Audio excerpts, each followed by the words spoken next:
Shalom Elohim. Bapak Yahweh memberkati saudara. Malam hari ini saya akan menyampaikan satu materi yang saya beri judul Apa yang kau cari.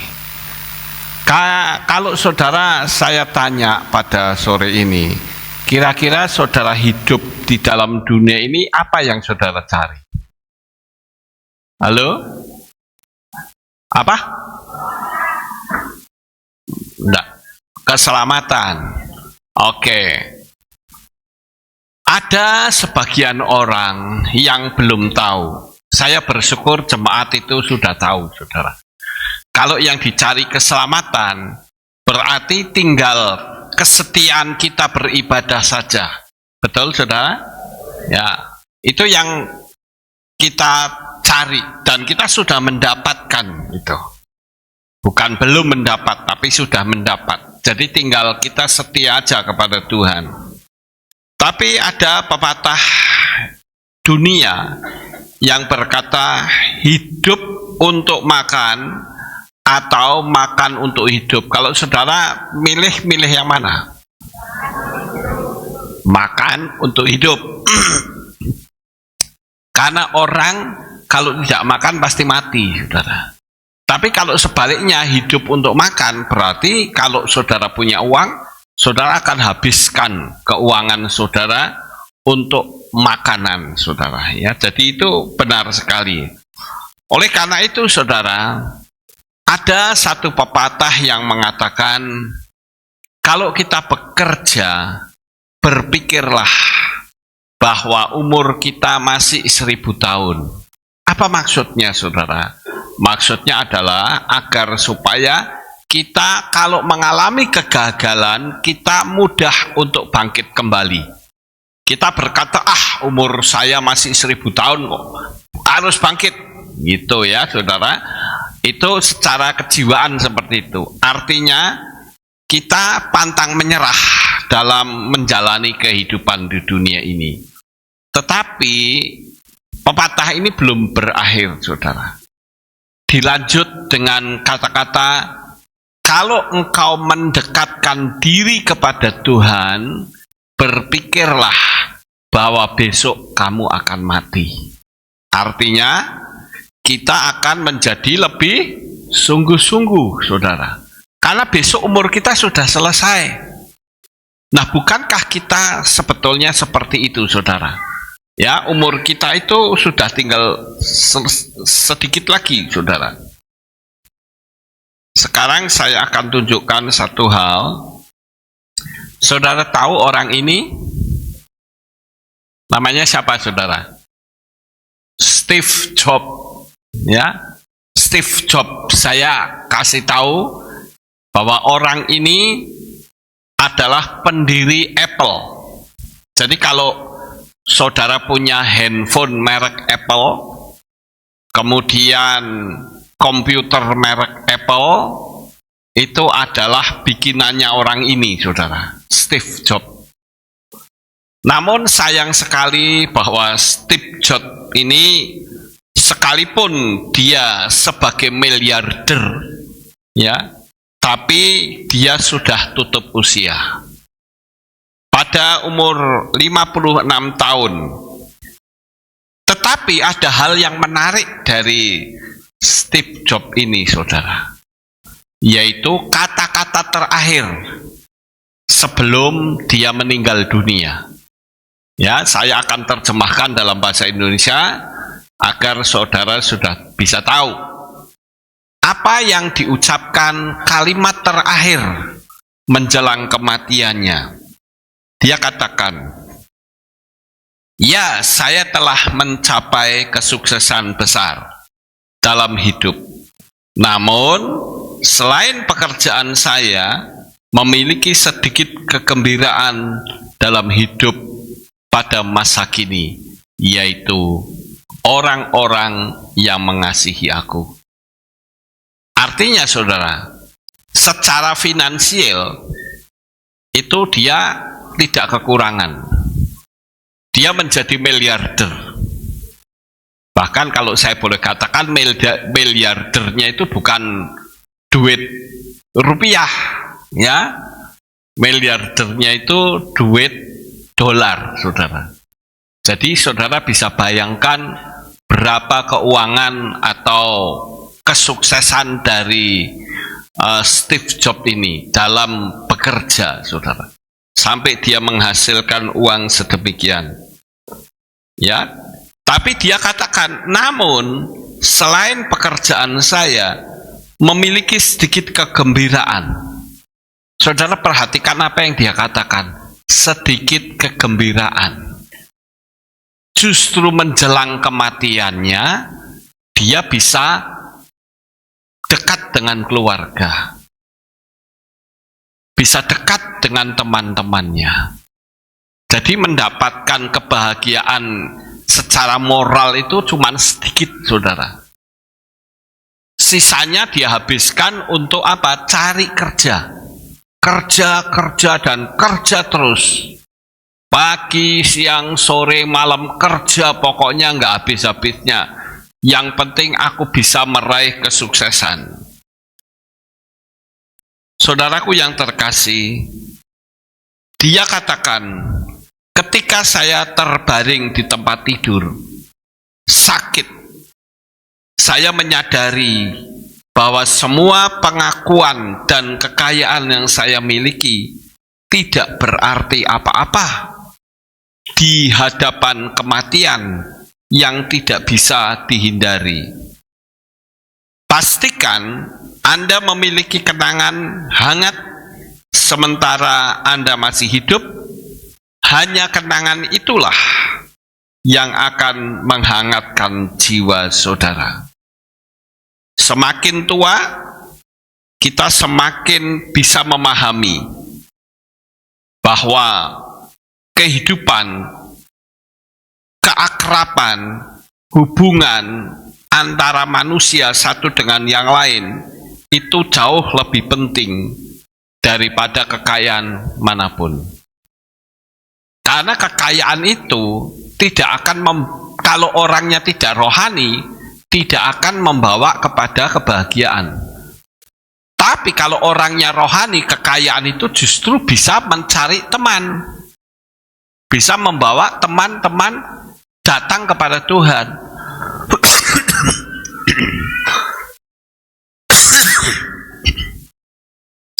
Nah, dia katakan, saudara, ada hal yang cukup menarik yang saya ingin sampaikan pada malam hari ini, yaitu dia pernah berkata demikian.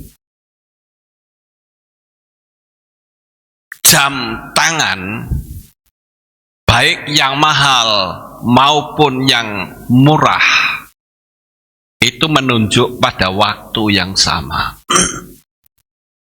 Saya ambil contoh misalnya saja, seperti Graf Diamond Hallucination, itu adalah jam tangan termahal, saudara. Dan jam tangan ini dibuat 110 karat dan bertatakan berlian, intan, ya. Sekalipun tidak bisa dilihat, tetapi di dalamnya ada intan, saudara. Harganya 800 miliar. Kira-kira kalau saudara punya 800 miliar buat apa, saudara? Padahal jamnya ya tidak cepat kan, saudara? Jamnya tetap sama. Bahkan jam yang harganya mahal itu akan kecil sekali. Coba saudara lihat itu, jamnya kan kecil, sudah hampir tidak terlihat. Tetapi jam tangan Casio yang harganya cuma 200 ribuan, itu menunjuk kepada waktu yang sama. Tidak bisa jam tangan yang 800 miliar itu badang-badang, tidak bisa, saudara. Tetap waktunya sama. Jadi baik yang mahal maupun yang murah memiliki kesempatan berputar waktu atau menunjukkan waktu yang sama. Lalu apa tujuan jam itu? Sebetulnya tujuan jam itu adalah untuk menunjuk waktu, saudara. Tetapi orang berani membayar 800 miliar, ya bukan 800.000, saudara. Ini saya bukan salah nulis loh ya. 800 miliar, saudara. Ini dijadikan rumah jadi berapa itu kira-kira? Waduh, luar biasa sekali ya. Tapi cuma di pergelangan tangan tok, saudara. Ya, cuma di pergelangan tangan. Dia katakan, kita ini sulit dipercaya, saudara. Sebagai miliarder usia 56 tahun. Dan sebelum kematiannya dia memberikan kesan bahwa kegembiraan itu hanya dia dapatkan sesaat.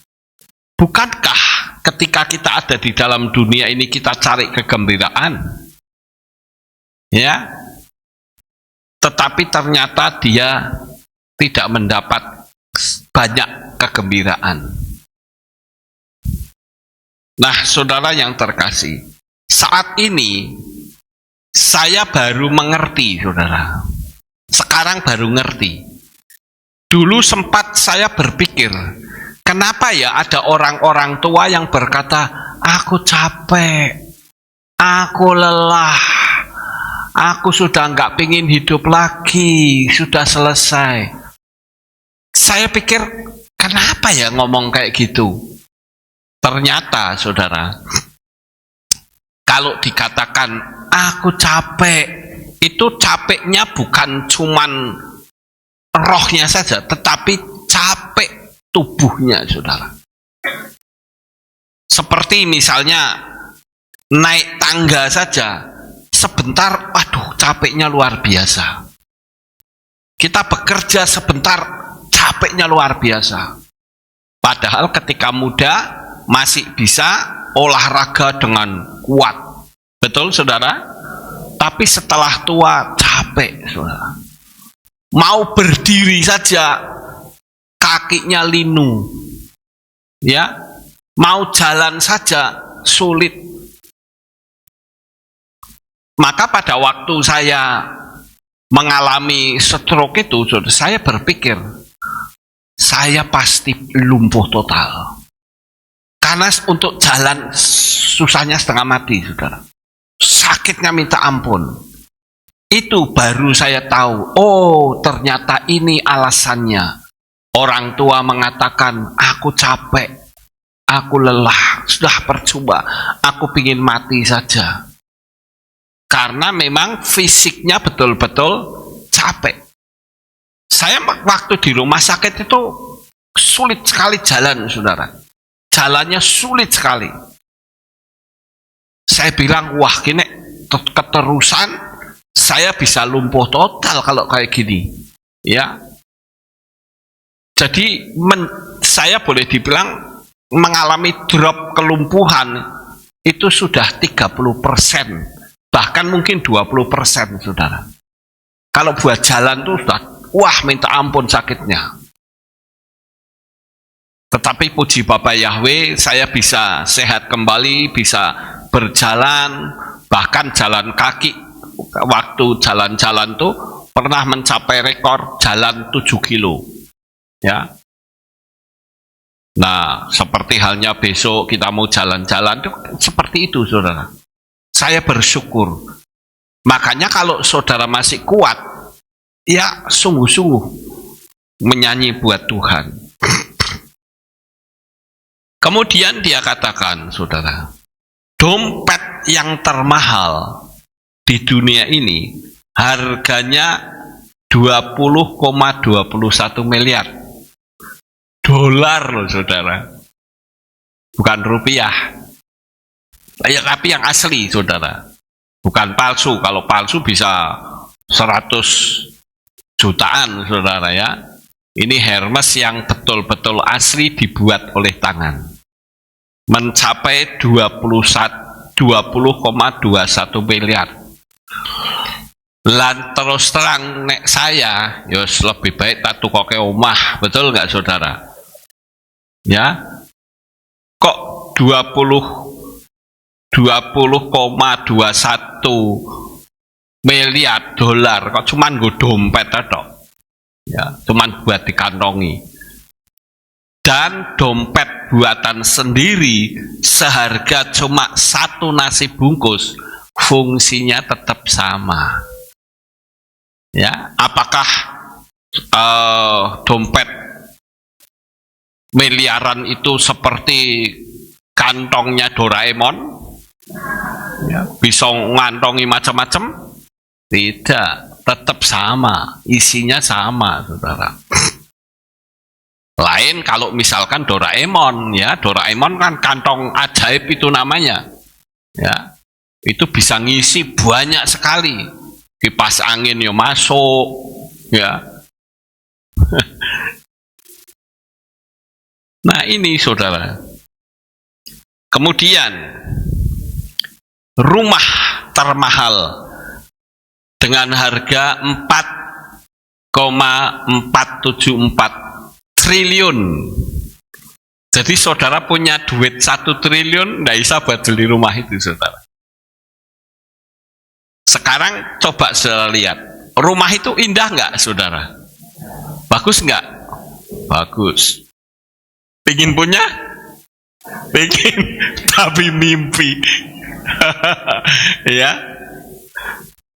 Tapi saudara, rumah kita di Samayim dibanding rumah ini nggak ada apa-apanya saudara. Amin.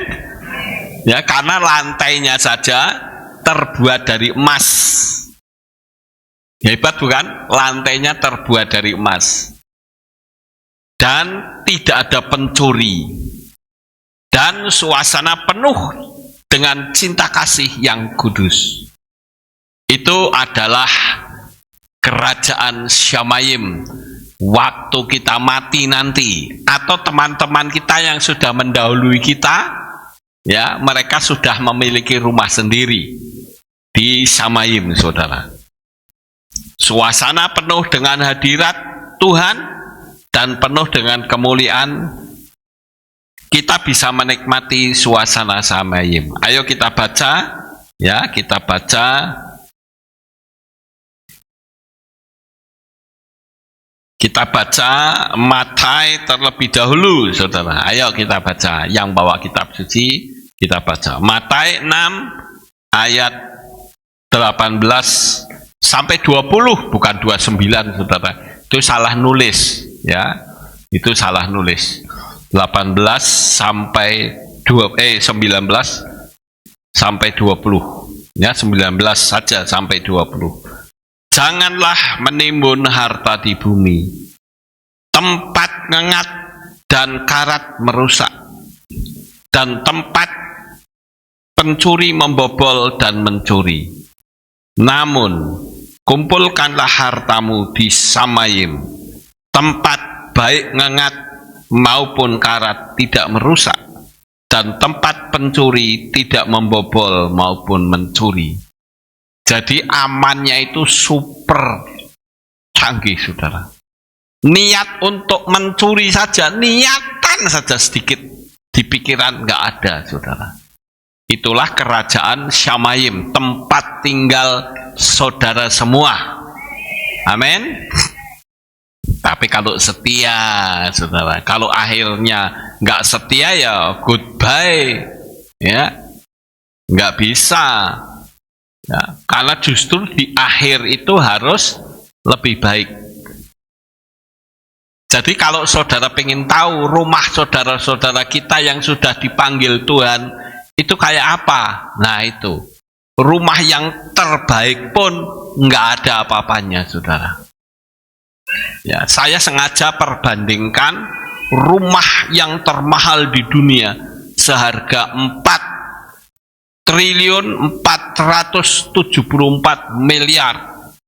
Itu nggak ada apa-apanya dengan rumah kita di sorga. Luar biasa sekali, bukan? Cuman kalau setia. Nah, ini kembali. Kalau setia, saudara ya. Kemudian kita baca Yohanan 14 ayat 1 dan 2 dan 3. Di rumah Bapakku ada banyak tempat tinggal, dan jika tidak, aku telah mengatakannya kepadamu. Aku pergi untuk menyediakan tempat bagimu. Jadi ketika Yesua itu ke Samayim, itu mereka siap untuk bikin rumah buat saudara. Dan jika aku pergi serta menyediakan tempat bagimu, maka aku datang lagi. Wah, datang lagi, saudara. Dan akan menjemput kamu kepadaku, supaya di tempat aku berada, kamu pun berada. Aduh, saya terus terang membaca ayat ini, saya merasa dikuatkan. Artinya kita punya pengharapan yang luar biasa. Amin. Ya. Jadi kalau rumah kita sudah selesai, dia datang. Dia jemput kita. Makanya ada banyak orang yang saya layani, itu kalau mati, itu macam-macam, saudara. Ada yang bilang, gelap, gelap, takut, itu siapa yang datang, aduh, takut. Itu ada. Saya pernah ngalami, ya, melihat orang-orang yang menjelang kematian. Kemudian ada juga yang berkata, kamu jangan nangis, ya, karena malaikat Bapa Yahweh itu sudah siap menjemput saya. Ngapain kamu nangis? Wong saya mau dapat rumah yang indah kok nangis. Jangan nangis. Ngomong begitu ada, saudara. Ada yang berkata pula, aku belum banyak melayani Tuhan. Sedikitnya aku dapatkan. Dan saya merasa takut kalau meninggal.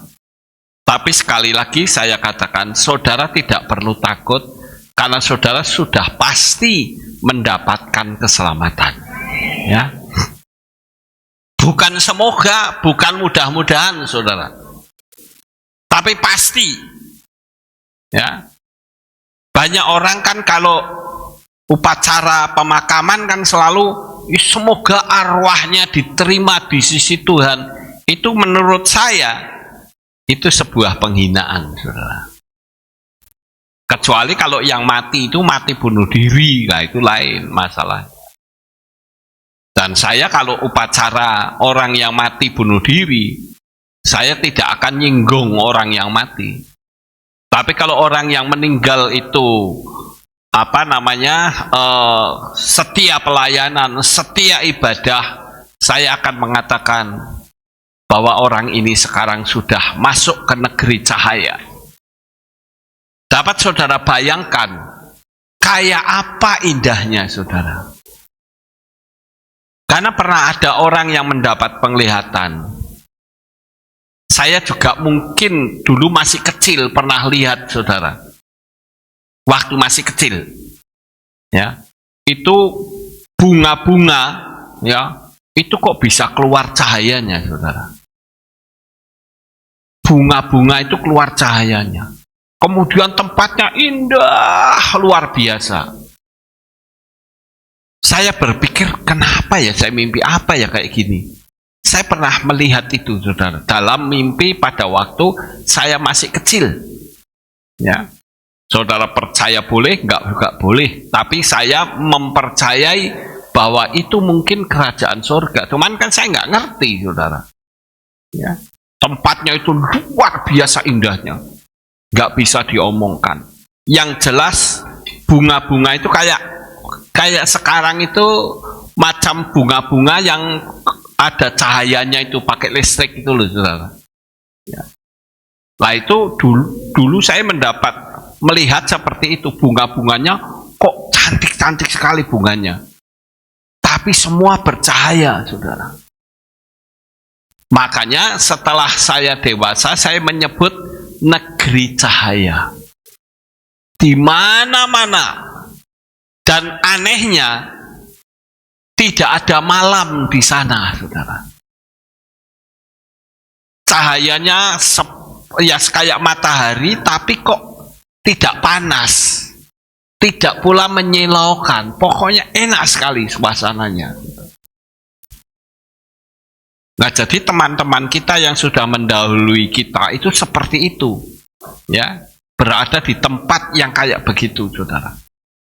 Kalau kita mau pergi ke satu tempat, tinggal ngomong. Ya. Karena kita sudah pakai tubuh kemuliaan. Kita tinggal ngomong. Ya. Mau pergi ke sana, ya sudah sampai sana. Beda dengan tubuh fisik seperti sekarang ini. Ya. Lain dengan kepercayaan orang seberang, surganya beda, saudara.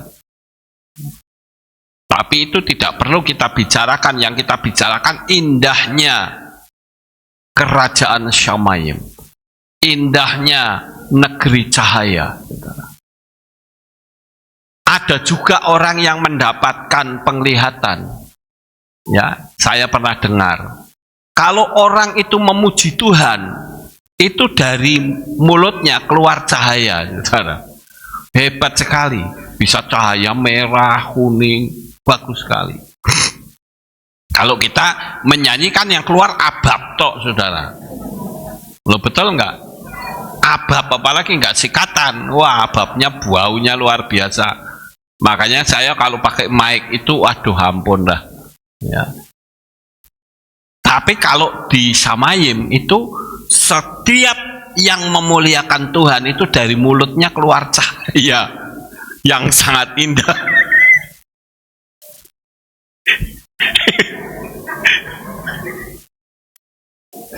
Ya, jadi sangat luar biasa sekali, saudara.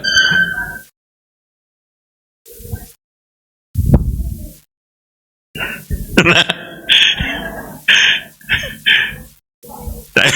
saya mohon maaf ini ketawa terus. Saya lanjutkan, saudara. Nah, sekarang dari pengalaman Steve Jobs, kita mendapat beberapa pengetahuan. Menjadi terkenal itu bagus, tapi alangkah bagusnya bila kita bisa lebih terkenal di negeri cahaya. Amin. Ya, kita bisa dikenal di negeri cahaya. Coba kita baca ayatnya.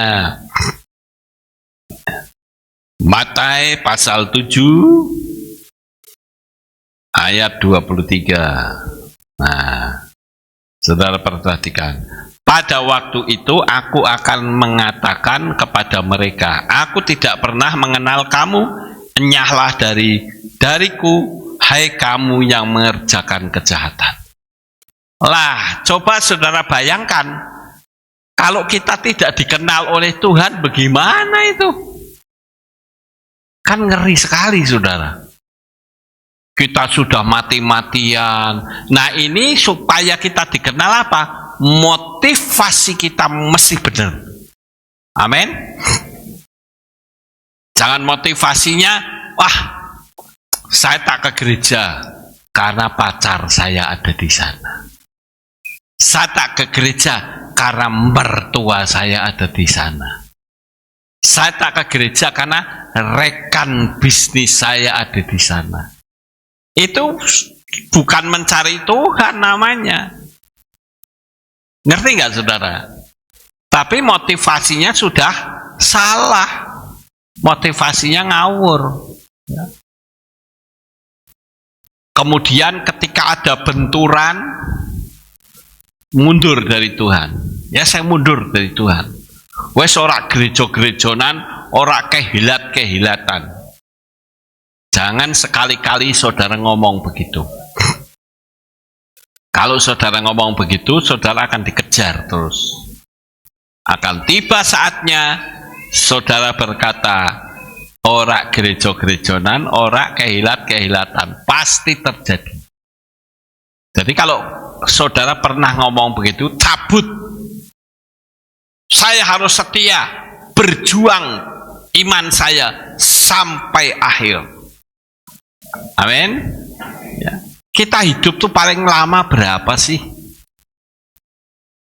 Jangan begitu mudah kita ngomong, aku kecewa dengan orang-orang gereja. Saya kok enggak pernah, saudara, merasa kecewa. Mau orangnya brengsek semua kan yang enggak beres kan orangnya. Tapi firmannya beres enggak? Beres, saudara. Kenapa kita mesti pusing dengan manusia? Kalau saya kok mengatakan emang gue pikirin, ya. Pantang kita meninggalkan Tuhan. Dengan penderitaan seperti apapun, berpikirlah, paling-paling penderitaan saya tidak lama dibanding saya meninggalkan Tuhan, ya, menderitanya selama-lamanya. Amin, saudara. Nah, ini yang harus kita ketahui. Kemudian kitab Matius pasal 25 ayat 11. Ya, kita lihat coba ya, Matius 25 ayat 11.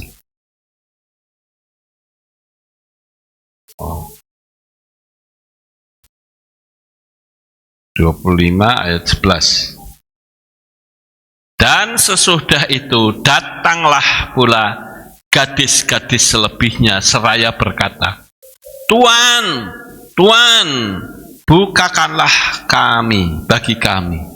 Namun seraya menanggapi dia berkata, sesungguhnya aku berkata kepadamu, aku tidak mengenal engkau.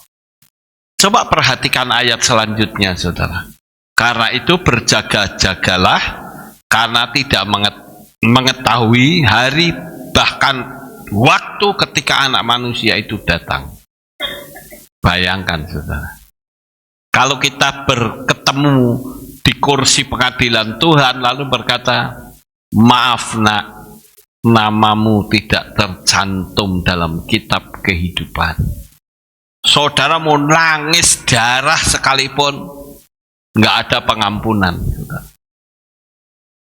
Yang ada pengampunan jikalau salah itu sekarang. Ayo sekarang introspeksi, saudara. Bagi Bapak Ibu yang mengikuti streaming, ayo, siapa yang masih bermain-main di dalam dosa, segera bertobat. Yang tadinya narkobanan, berhenti. Ya. Tadinya suka main judi, berhenti. Pokoknya semua berhenti. Waktunya sudah tidak lama lagi, saudara.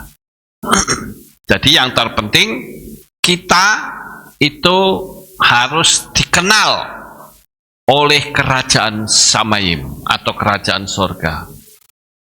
Kalau terkenal di dunia gampang, saudara. Buka saja bikin channel YouTube atau bikin sensasi, nantilah terkenal, saudara. Seperti beberapa waktu yang lalu ada orang teriak bom, saudara. Itu perjalanan dari Jakarta menuju Medan, ya, di Bandara Tua Kuala Namu. Waktu masih di Jakarta, entah terjadi keributan apa, lalu dia teriak, awas, ada bom. Sehingga pesawat itu nggak jadi pergi. Ya. Lalu orang itu ditangkap. Saya ikut itu. Orang ini siapa sih kok sombong kayak gini? Ya. Setelah ditemukan sama ibunya, ternyata orangnya ini pernah masuk RSJ. Pernah masuk rumah sakit jiwa. Memang lucu-lucu, saudara. Keadaan di dunia ini banyak yang aneh-aneh. Ya. Jadi salah sedikit karena emosi dia teriak bom, akhirnya ditangkap orangnya. Ada lagi orang desa naik pesawat, Lah kok pintunya dibuka, saudara? Lah iki piye? Memangnya angkot, ya? Kok pintunya dibuka? Untung masih dalam keadaan sabuk pengaman. Kalau enggak kan orangnya kesedot keluar, bisa mati, saudara. Ini lucu, pintu darurat itu loh, kan duduknya di tengah kan ada pintu darurat. Lah pintu daruratnya kok dibuka? Ini orang ini sakjane piye gitu loh. Ya desa sing desa tapi ojo kebangetan gitu. Ya, saudara. Sehingga orang-orang yang di dalam untung juga kabinnya itu ditutup semua. Kalau enggak kesedot keluar, habis itu semua yang di dalam. Ya. Makanya kenapa kita masih harus pakai sabuk pengaman. Ya, jadi begitu, saudara. Atau kita tidak mengenal nama pemilik Samayim. Ayo kita baca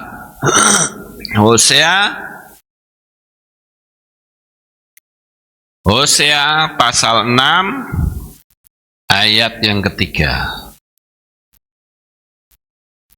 Dan biarlah kita mengenal, biarlah kita berusaha.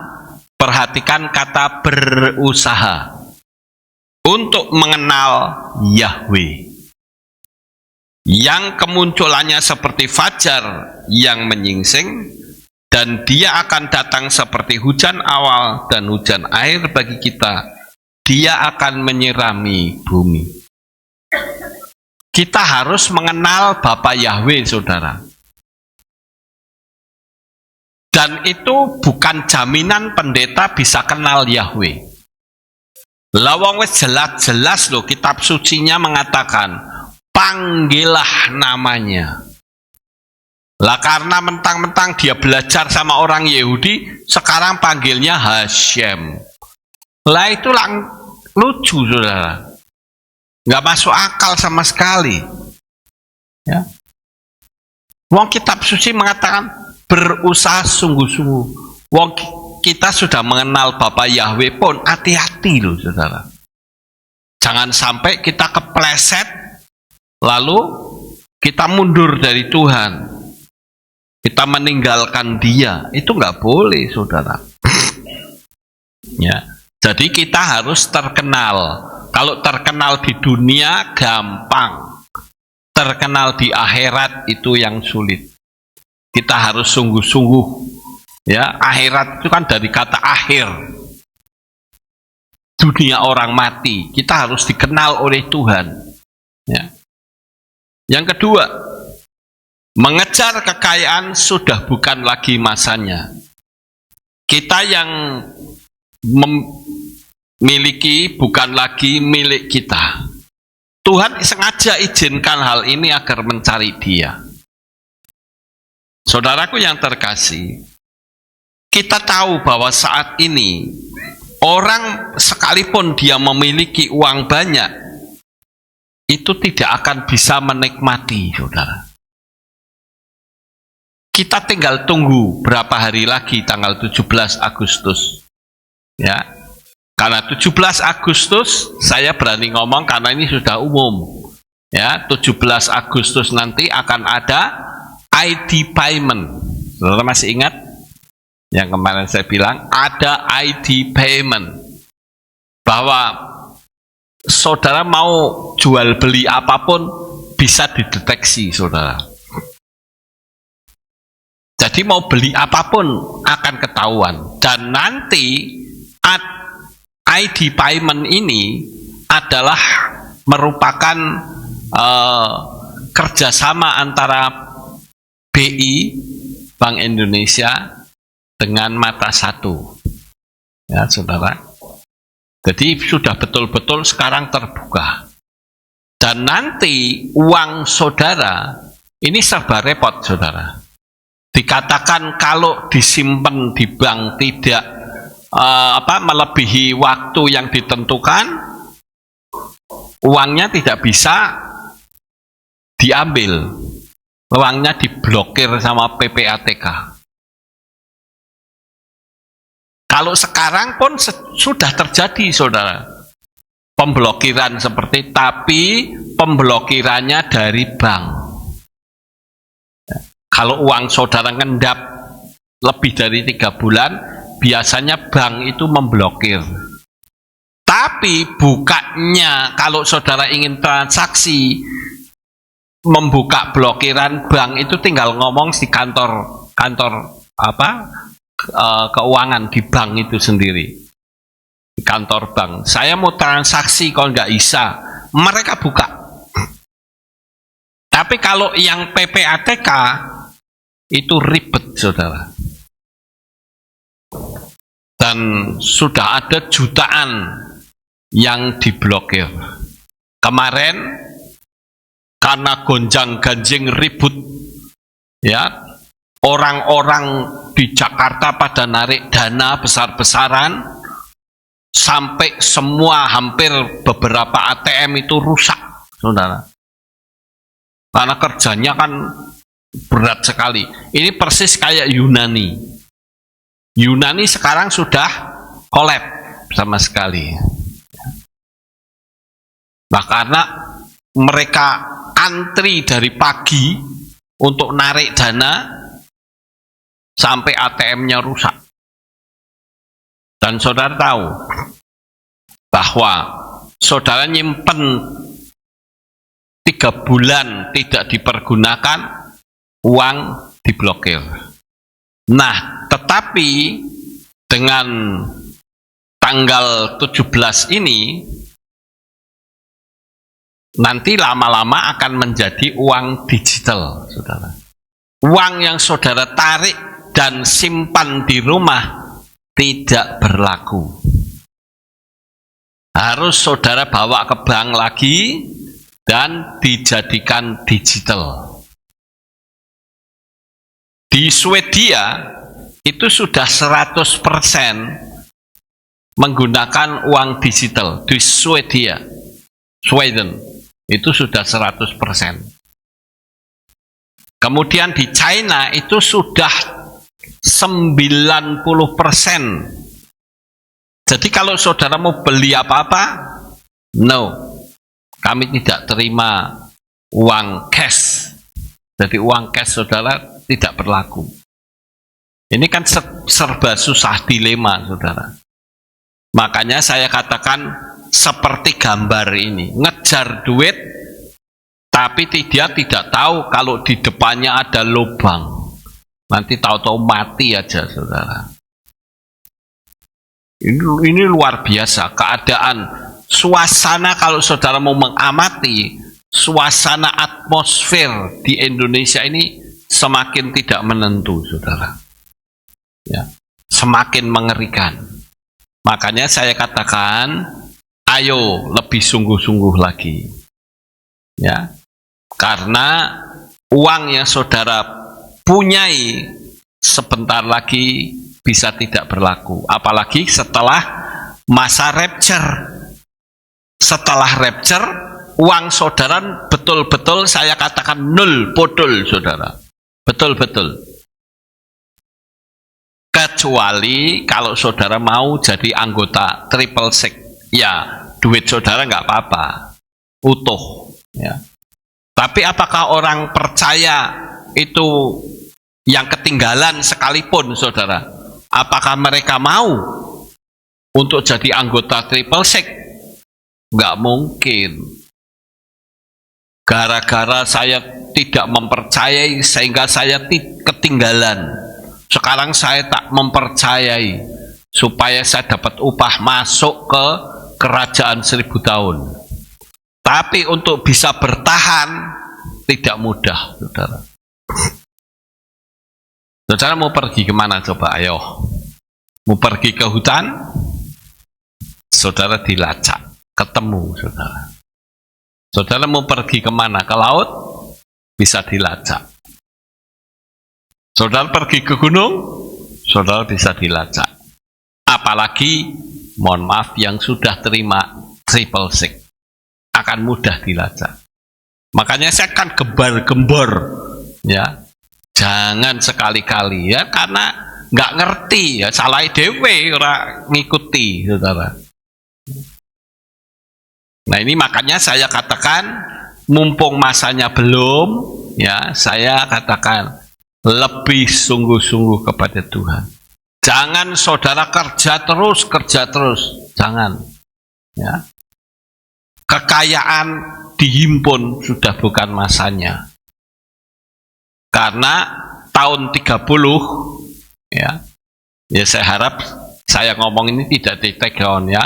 Tahun 30 itu mata satu itu sudah punya misi bahwa semua sudah pakai uang digital. Nah Indonesia saja tanggal 17 nanti selesai sudah. Ya. Jadi kita mesti lebih hati-hati lagi, saudara. Lanjut. 3. Perjuangan Steve Jobs. Perjuangan lama-lama akan menjadi sia-sia kalau hasilnya cuma penyakit. Steve Jobs itu boleh dibilang umurnya masih muda, 56 loh saudara. Sudah dipanggil Tuhan. Kelelahan dan mati. Yang penting sekarang adalah sehat dan mengasihi Tuhan. Apa yang saudara cari sekarang? Makanya pertanyaan ini muncul. Apa yang saudara cari? Apa yang kita cari? Kita kadangkala ibadah saja malas-malesan. Ya nek aku gelem ya aku ibadah, nek ora ya ora. Gimana saudara? Saya katakan kalau saudara setia ibadah itu kalau model bank itu ngumpulin kredit point saudara. Betul, ngumpulin kredit point, enggak main-main. Jadi ketika saudara nanti dipanggil Tuhan, saudara akan terbelalak. Loh, kekayaan saya sudah sekian banyaknya. Itu saudara. Jangan sampai ketika dipanggil, sekalipun kita masuk sama Yim, lalu kita ngomong, aduh ngerti ya kayak gini, aku mau sungguh-sungguh dengan telat. Ya, sudah tidak berlaku lagi, sudah terlambat. Makanya mumpung saudara masih sehat, belum sakit, ya diharapkan tidak sakit, ya saudara harus lebih sungguh-sungguh dengan Bapa Yahweh. Amin. Ya. Kemudian saudara, yang selanjutnya, Steve Jobs itu menyadari bahwa hubungan keakraban keluarga itu jauh lebih penting, terutama keluarga sendiri maupun keluarga Aleftau. Kalau kita, saudara. Saudara masih ingat peristiwa ini? Masih ingat apa enggak? Ya, kemah bersama, camping bersama di Mangli, ya kita camping di Mangli. Waktu yang lalu saya sempat ke Mangli, saya coba untuk bikin camping lagi di sana. Tapi ternyata suasananya sudah tidak seperti ini. Kalau ini kan masih sepi, saudara. Hanya camping ground saja. Ya. Makanya saya kalau pergi itu sekalian survei. Ada tempat yang dekat dan enak dipakai untuk camping, kita mau bikin lagi, saudara. Saudara mau nggak? Ya, kita bisa kumpul, kita bisa berakrab ria di situ, ya. Bisa menjalin keakraban. Ini yang lebih penting, saudara. Saya pada waktu melihat video ini lagi, ya, saya mengingat peristiwa yang lalu. Wah, indah sekali. Ya, sekalipun nginepnya cuma 1 malam. Alangkah indahnya lagi kalau kita bisa nginep 2 malam, saudara. Itu pasti sangat indah sekali. Dan saya berharap nanti saya sudah ngomong sama saudara Mul, ya, Saya bilang, Mul, ayo kita bikin camping bersama. Dan dia sudah setuju. Jadi nanti kita umumkan siapa saja, termasuk netizen, mau ikut boleh, saudara. Hitung-hitung bisa. Dulu kan ternyata ada netizen yang ikut, saudara, yaitu Bu Wiwi dari Malang. Ya, saya lihat videonya, wah ternyata dia ikut. Saya sudah lupa, saudara. Ya. Nah, ini sangat indah sekali, saudara, keakraban yang seperti ini. Kemudian yang selanjutnya, materi ini bukan berarti tidak usah cari nafkah, tetapi cari nafkah tidak overacting. Ya, coba saudara baca di dalam kitab Matius 6, Matius pasal 6 ayat 26. Bentar. Matius 6, ini Matius 11. Matius 6 ayat yang ke-26. Amatilah burung-burung di langit yang tidak menabur, tidak pula menuai, bahkan mengumpulkan ke dalam lumbung, tidak mengumpulkan ke dalam lumbung. Bapa surgawimu memelihara mereka juga. Bukankah kamu lebih bernilai dari mereka? Jadi sekarang ini betul-betul saudara sedang dilatih. Ya, diharapkan rapture bersama, saudara. Ya, saya berharap juga netizen atau pengikut streaming ini bisa ikut rapture bersama saya. Bagi saudara yang di rumah yang belum dibaptis, ayo segera daftar sama saya. Ya, boleh baptis streaming, boleh baptis datang ke sini. Ya, hitung-hitung kenalan sama jemaat, saudara. Itu penting sekali. Karena kita tahu bahwa waktu itu sudah tidak lama lagi. Jangan sampai kita bermain-main, ya. Karena waktunya sudah hampir sampai. Saya juga memberitahu saudara, di luar sana itu sekarang lagi viral, ya, yaitu pelecehan terhadap Pancasila. Kita tidak boleh ikut-ikutan. Amin. Nggak boleh ikut-ikutan. Pancasila dipelesetke jadi Pancagila. Tidak boleh, saudara. Ya. Kita harus tahu bahwa perjuangan sampai ada namanya Pancasila Sakti itu tidak main-main, saudara. Karena Pancasila itu simbol kekuatan bangsa Indonesia. Bahkan diperingati lahirnya tanggal 1 Juni, ya, tahun 1945. Nah, itu jangan kita itu, orang-orang ini kan pada kecewa dengan pejabat, saudara. Jangan sampai kecewa dengan pejabat, lalu yang diolok-olok Pancasila yang enggak salah apa-apa, saudara. Ngerti maksudnya, saudara? Ya. Sama kan seperti orang Kristen begitu, saudara. Yang salahnya itu manusia, tapi yang diejek kitab sucinya. Sama. Ya. Bukan saya mau menyamakan kitab suci dengan Pancasila, tidak, tetapi hanya membandingkan saja. Ada kemiripan. Kalau orang kecewa dengan teman satu kehilat, wah dia ngolok-olok, apa itu kitab suci bohong gini gitu.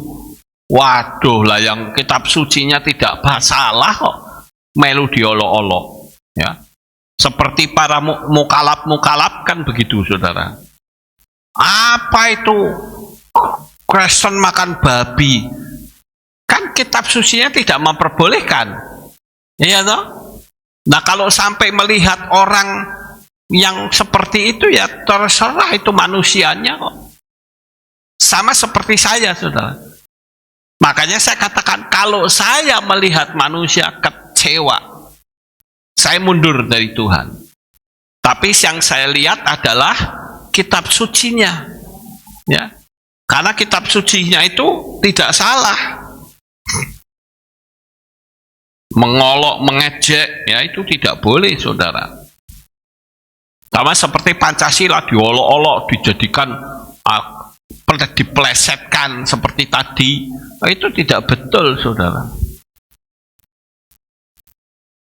Kita sebagai orang-orang percaya tunjukkan kepada dunia bahwa kita adalah orang-orang yang hidup bersih, tidak kepahitan, saudara.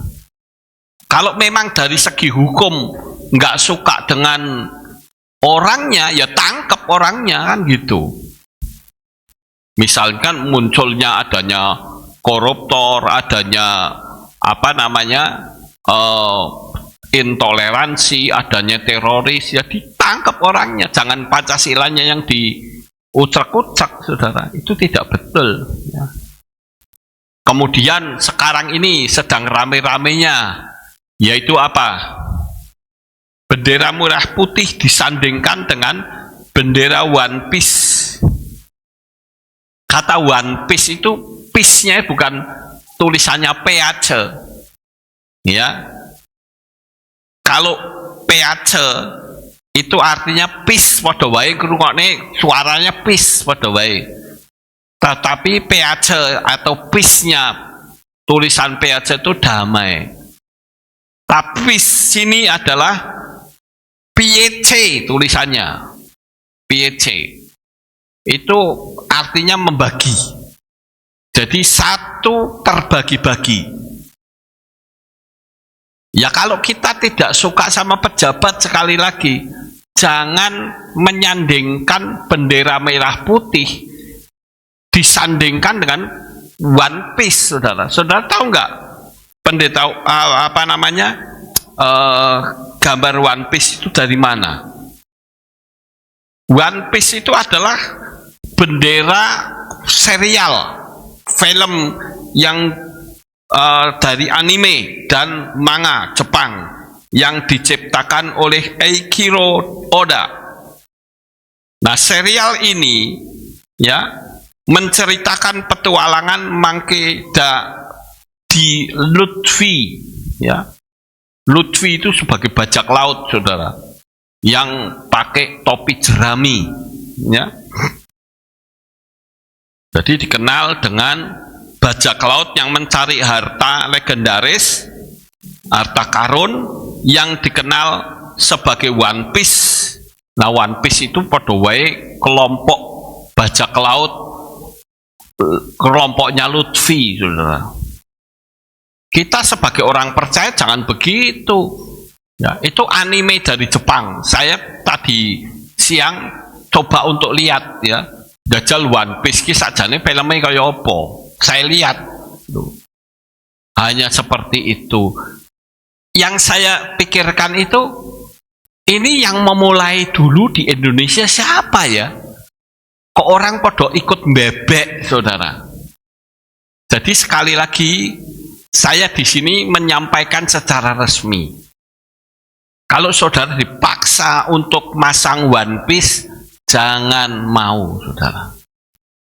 Bendera Indonesia saja. Jangan sampai bendera Indonesia disandingkan seperti itu. Saya pernah bertanya, saudara, kenapa orang menyandingkan bendera Indonesia dengan One Piece? Dia katakan bendera Indonesia itu istilahnya dikotori oleh pejabat-pejabat.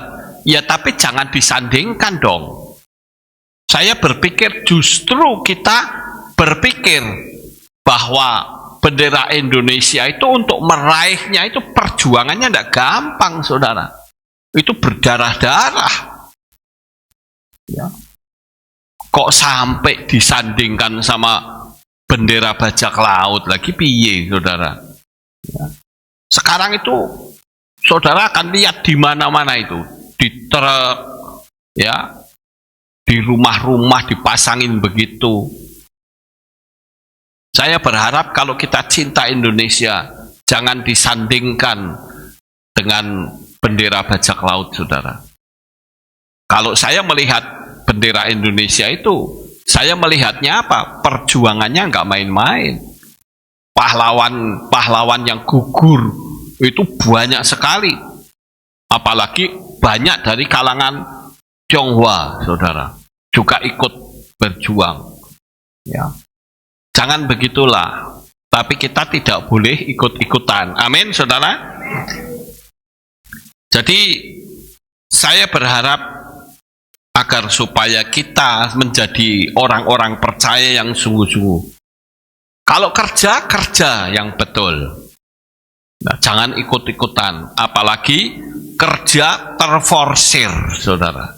Seperti di Jepang, itu banyak sekali orang-orang yang mati dalam pekerjaan, yang namanya karoshi. Makanya tak tempelkan di situ. Itu orang-orang yang karena kerjanya over, mati, saudara. Disebut karoshi. Ya. Karena luar biasa kalau sudah di Jepang itu persaingannya luar biasa ketat. Saudara. Makanya ada yang namanya harakiri. Harakiri itu bunuh diri, saudara.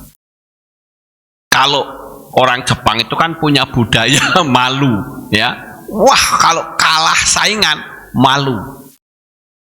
Tapi kalau kita malu-maluin, ya. Jangan seperti itulah, saudara. Kita sebagai anak-anak Bapak Yahweh, kita harus berdoa untuk pemerintah Indonesia. Amin. Lah kalau pemerintahnya bobrok gimana? Misalnya, ya. Misalnya ada orang yang mengatakan seperti itu, ya nggak apa-apa, itu sudah Tuhan izinkan kok. Betul, saudara? Tuhan izinkan kalau pemerintahan itu ada. Jadi kita harus lebih sungguh-sungguh dengan Tuhan. Saya akan bacakan di Romiim pasal 13 ayat 1. Biarlah setiap jiwa tunduk pada otoritas yang mengatasinya. Sebab tidak ada otoritas kecuali dari Elohim. Dan otoritas yang ada adalah telah ditetapkan oleh Elohim. Artinya, yang penting kita melaksanakan hidup yang benar, titik. Jangan kita melanggar hukum. Udah gitu aja, sudah enak, saudara. Kita tinggal menunggu kedatangan Tuhan yang kedua kali. Amin, saudara. Ya, saya sampaikan ini agar supaya kembali ke judul materi kita. Apa yang saudara cari? Ya, saudara mencari apa di dunia ini? Kita sudah mendapatkan keselamatan. Jadi hiduplah yang benar. Kalau kita tidak setuju dengan oknum-oknum tertentu, kita doakan. Amin, saudara. Mau kita meyakini bahwa doa itu penuh kuasa kok. Kalau tidak, ya wes, tidak apa-apa. Karena itu sudah diizinkan Tuhan, berarti Tuhan punya rencana. Karena kita sudah menjelang akhir zaman, waktunya sudah hampir sampai, ya kita lebih sungguh-sungguh aja dengan Tuhan. Amin, saudara. Ya. Sehingga kita tidak terjerat hukum. Ya. Saya kadang-kala melihat ya kayak bendera disandingkan dengan bendera bajak laut itu ngelus dodo, saudara. Apa orang-orang ini tidak pernah merasakan perjuangan orang yang mempertahankan kedaulatan Indonesia? Justru seharusnya adalah jangan ditunjukkan bendera bajak laut, ya, tunjukkan saja, ini loh perjuangan-perjuangan, biar orang-orang yang berbuat curang bisa malu. Ngerti, saudara? Daripada disandingkan gitu, malah mereka emosi semua. Dan tidak baik. Ini kalau kita mau pakai pikiran positif, saudara. Kita gembar-gemborkan saja bahwa bendera merah putih untuk bisa mendapatkan kedaulatan itu tidak gampang. Harus melewati perjuangan yang panjang dan berdarah-darah. Ya. Jadi sama seperti kitab suci kita. Jangan kita gampang melecehkan kitab suci kita. Untuk bisa kita pegang kitab suci yang sekarang ini, itu tidak gampang, saudara. Yesua sendiri dalam apa yang dikisahkan kitab suci, itu sampai diseksa, sampai mati, dipermalukan dan sebagainya. Apa yang dia lakukan untuk saudara dan saya? Amin. Ya, kita ingat penderitaan Yesua, saudara. Seperti saya sendiri, bukan berarti saya tidak keluar malesnya. Saya bisa keluar malesnya, saudara. Tapi saya berpikir, kenapa saya mesti males? Yesua saja memperjuangkan saya kan setengah mati. Sampai mati bahkan. Ya, dia dihajar, dia dipermalukan, ditelanjangi dan sebagainya. Mosok sih saya ibadah saja menggarek turun atau males, nggak bisa seperti ini. Ya, begitu juga saudara berpikir, saya di kota Magelang saja kok males. Bagi saudara yang ikut streaming, tinggal buka streaming saja kok males. Ya. Jadi kita selalu berpikir hal-hal yang positif sehingga kehidupan kita menjadi berkenan di hadapan Tuhan. Amin buat firman Tuhan. Sukses besar buat saudara. Haleluya. Kita tunduk kepala, kita akan berdoa. Kami mengucapkan syukur dan terima kasih Bapa Yahweh. Kami sudah mendengar firman-Mu. Biarlah kami akan berpikir apa yang akan kami cari di dunia ini, kecuali keselamatan yang sudah kami dapatkan. Biarlah Bapa, Engkau senantiasa menaungi kami untuk tetap setia sampai akhir. Kami bisa mengakhiri perlombaan dan mengakhiri pertandingan dengan baik. Dan kami menjadi pemenangnya sehingga kami mendapatkan juara. Terima kasih Bapa Yahweh. Di dalam nama Adonai Yeshua HaMashiach kami berdoa. Amin. Ada pengumuman? Oke, tidak ada pengumuman. Kita bangkit berdiri, kita tutup dalam doa. Terima kasih Bapak Yahweh, selesai sudah ibadah kami ya Tuhan, dari awal pertengahan sampai akhirnya. Sebentar lagi jemaat-Mu akan pulang ke rumah mereka masing-masing. Jaga lindungi peliharakan mereka sampai di rumah dengan selamat. Pertemukan kembali pada jam-jam ibadah mendatang di dalam ikatan tali kasih-Mu. Terima kasih Bapa, di dalam nama Adonai Yeshua HaMashiach kami berdoa. Mari kita angkat tangan kita. Yevarecheka Yahweh veyismereka. Amin. Ken yehi rotsa. Yair Yahweh panau elika wihuneka. Amin. Ken yehi rotsa. Yisa Yahweh panau elika Weyasem lecha shalom. Amin. Ken yehi rotsa. Baruk ata pair ufaruk ata besareh. Diberkatilah engkau di kota dan diberkatilah engkau di ladang. Amin. Baruk peripitnika ufri atmatka ufri faem tika shikar ala peka wa estrojonika.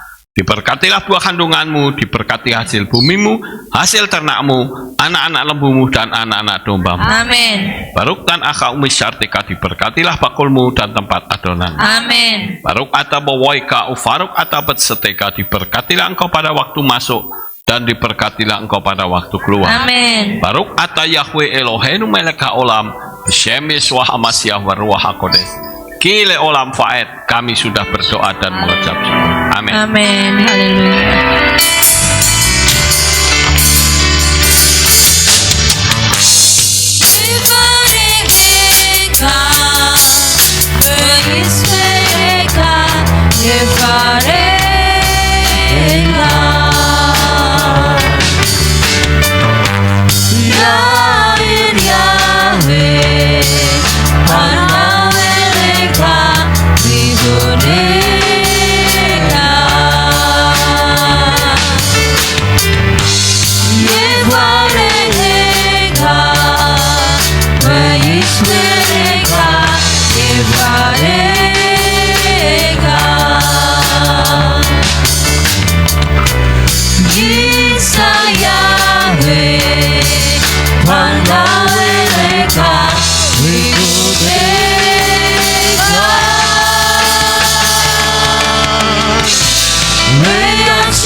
Selamat pulang Bapak Ibu, Bapak Yahweh memberkati.